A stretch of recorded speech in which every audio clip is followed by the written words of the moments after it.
There is a moment in a lot of our lives, and maybe in yours right now, where we begin to suspect that we are stuck.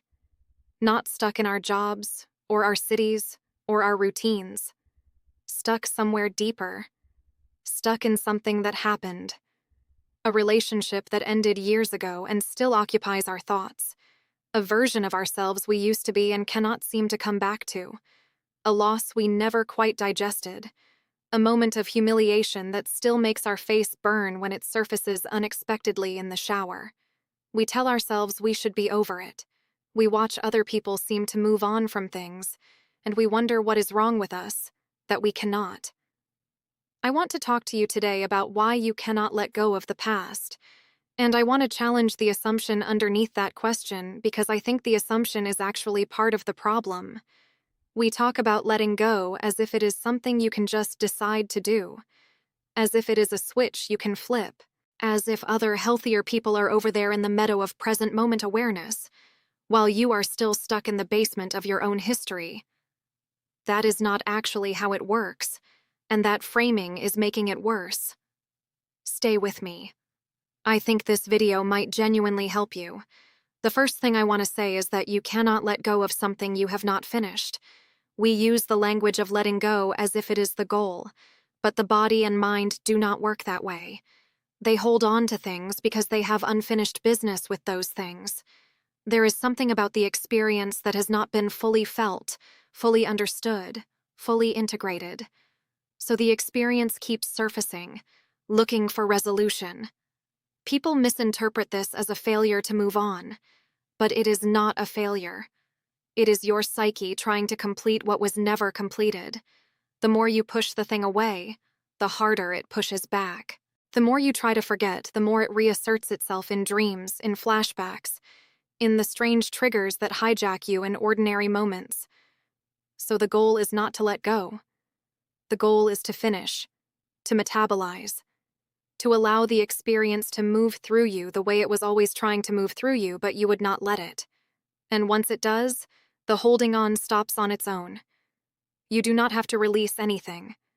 The thing releases you. Let me talk about why we do not let things finish. The most common reason is that the experience was too much when it happened. The grief was too big to feel all at once.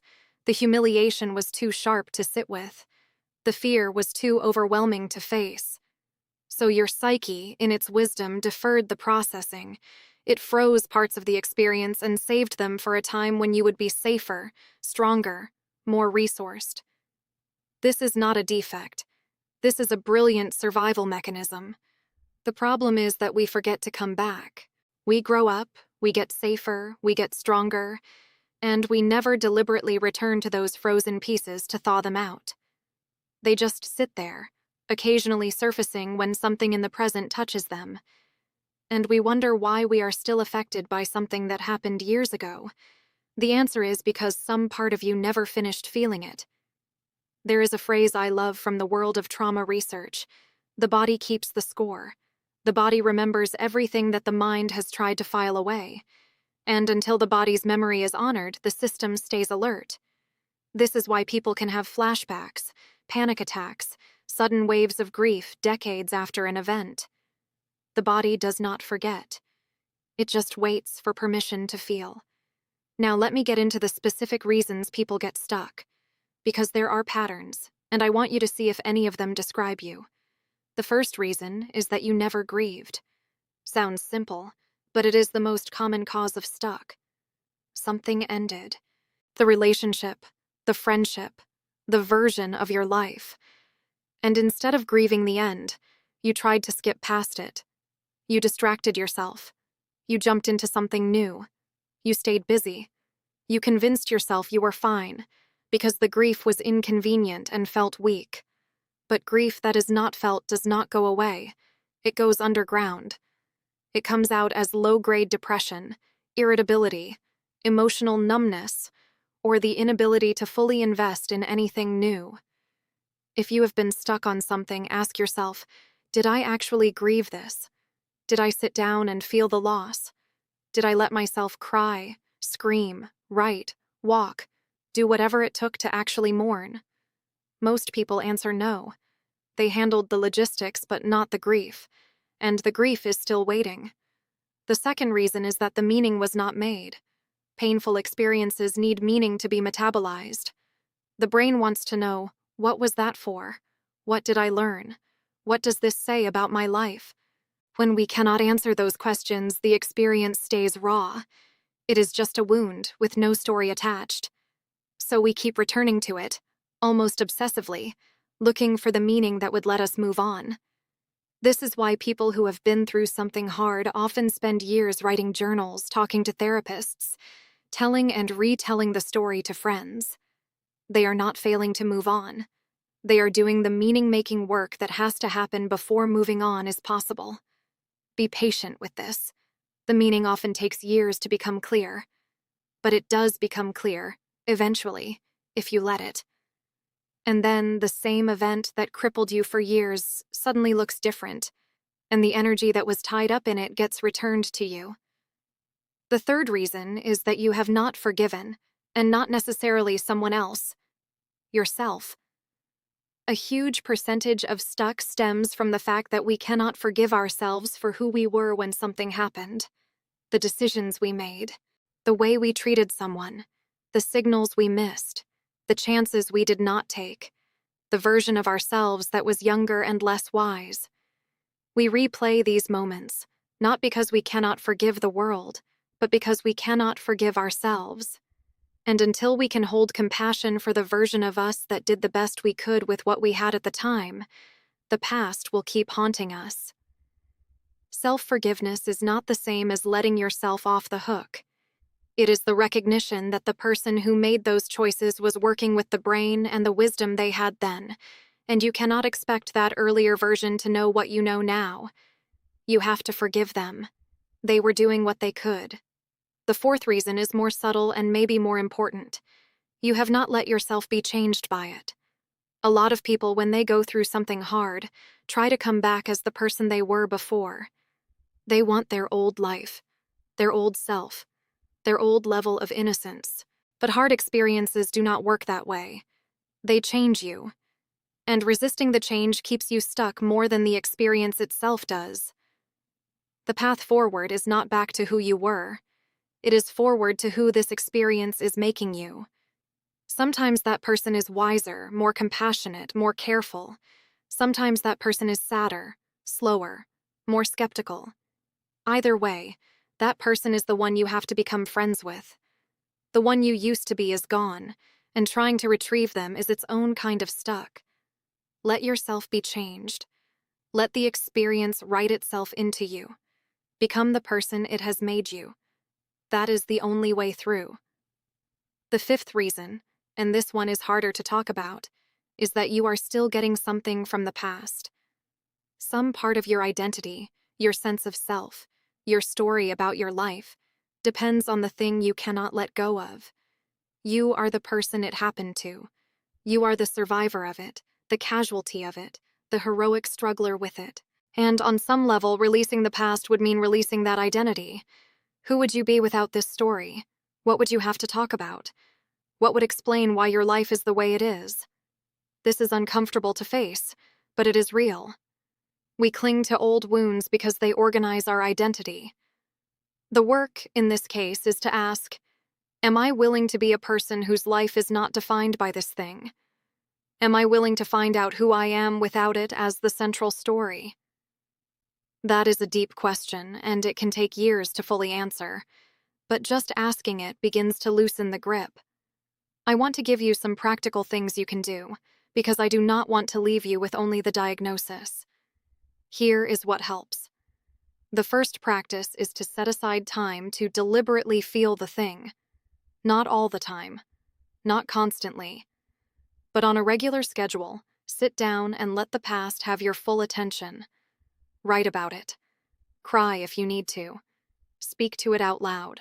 Tell it what you wish you could have said. Tell yourself what you wish someone had told you. Bring presence to the place where you have been avoiding presence. This is the opposite of dwelling. Dwelling is unconscious looping. Deliberate processing is conscious meeting. It looks similar from the outside, but the energy is completely different. Dwelling drains you. processing transforms. The second practice is the unsent letter. Write the letter to the person, the place, the version of yourself, the experience. Say everything you never got to say. The anger, the love, the regret, the questions. Do not edit. Do not censor. Do not make it sound nice. Just say what is true. Then do not send it. Read it to yourself. Let the things you wrote land in your body. You can burn the letter, save the letter, tear it up. The point is not the letter. The point is that you got to say what you needed to say. So much of being stuck comes from words that never got out. The third practice is to talk to someone who can hold the conversation, not someone who will rush you, not someone who will minimize. A trusted friend, a therapist, a support group, anyone who can listen without flinching. Saying things out loud, in the presence of another person, does something that no amount of journaling can do. It externalizes the experience. It lets the stuck energy move from inside you to the space between you and another person, and that movement is part of the metabolizing. The fourth practice is to honor the relationship between your nervous system and the past. This is more body work than mind work. When the past surfaces, it surfaces in your body. Tightness in the chest, heat in the face, ache in the throat, knot in the stomach. Most of us, when we feel these sensations, immediately go up into our heads and start thinking about why. But thinking is not what the body needs in those moments. The body needs to be felt. So when an old wound surfaces, before you analyze, drop into the body. Notice the sensation. Breathe into it. Place a hand on the place that hurts. Let the sensation move and change without forcing it. The body knows how to release. It just needs you to be present with it. Most of us have been outsourced into our heads for so long that we have forgotten this. The fifth practice is patience. I am sorry. I know that is not what you wanted to hear. But healing is not a fast process. And the cultural pressure to be over things on a fast timeline is part of what keeps us stuck. Big losses can take years to fully process. That is not a sign of weakness. That is normal. So let go of the timeline. Stop measuring whether you should be further along by now. The work is the work, and it takes the time it takes. Trust that you are moving even when you cannot see it. Sometimes the most healing is happening underground, where you cannot watch it. There is something else I want to address because I think it does not get said enough. Sometimes the past has a hold on us not because of what happened, but because of what did not happen. The apology you never got, the closure you were never given, the conversation that never took place, the version of love you needed that never arrived. These absences can haunt us as much as any active wound, sometimes more. Because there is nothing to point to, nothing to process, just a hole where something should have been. If you are stuck on something that did not happen, please know that this is one of the harder forms of grief. You are mourning a phantom. You are missing something you never had. That is real. That counts. And the path forward often involves giving yourself the thing you never received. The apology no one will give you, you give to yourself, on behalf of the person who should have. The closure no one offered, you write for yourself. The love that did not arrive, you direct toward the younger version of you who was waiting for it. This sounds like a poor substitute, and in some ways it is. But it is also more powerful than people realize, because the part of you that was waiting was always going to need that gesture, and now it can finally have it, even if it has to come from your own hand. I also want to mention something about the relationship between letting go and remembering. People often think that healing means forgetting, that if they truly moved on, the past would lose its color, its weight, its presence. That is not how it works. Healing does not erase the past. It changes your relationship to it. The same memory that used to break you can become a memory you can hold without breaking. You will still remember the person, the loss, the moment. But the memory will be different. It will be quieter. It will not hijack your nervous system.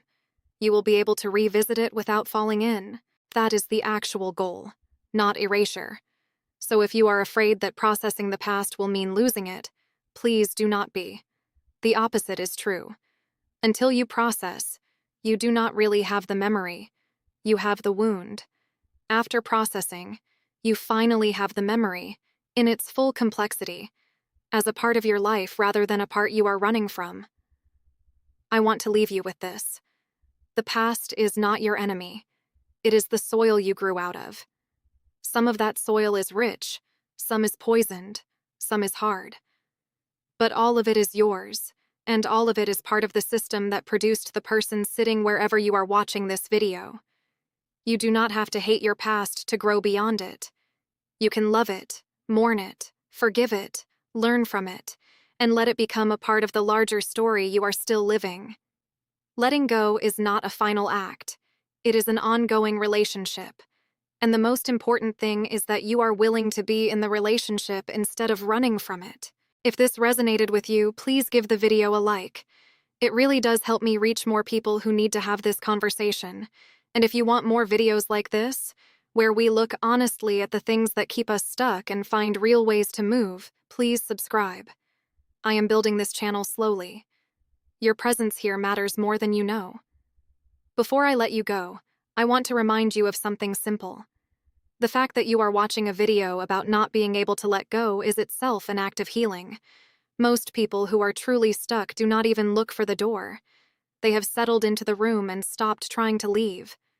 The fact that you are still searching, still curious, still willing to think about your inner life, tells me you are not actually stuck.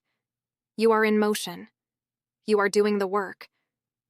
It just does not always feel like work, because real psychological work often looks like watching, listening, feeling, sitting with discomfort. Give yourself credit for the invisible labor. It counts. It is changing you, even on the days when nothing seems to be happening. Take care of yourself this week. Be gentle. Be honest. Sit with yourself when the past comes up, instead of running. The thing you have been avoiding is also the thing that is asking to be released. It has been waiting for you to come back. You are allowed to come back now. I will see you in the next one.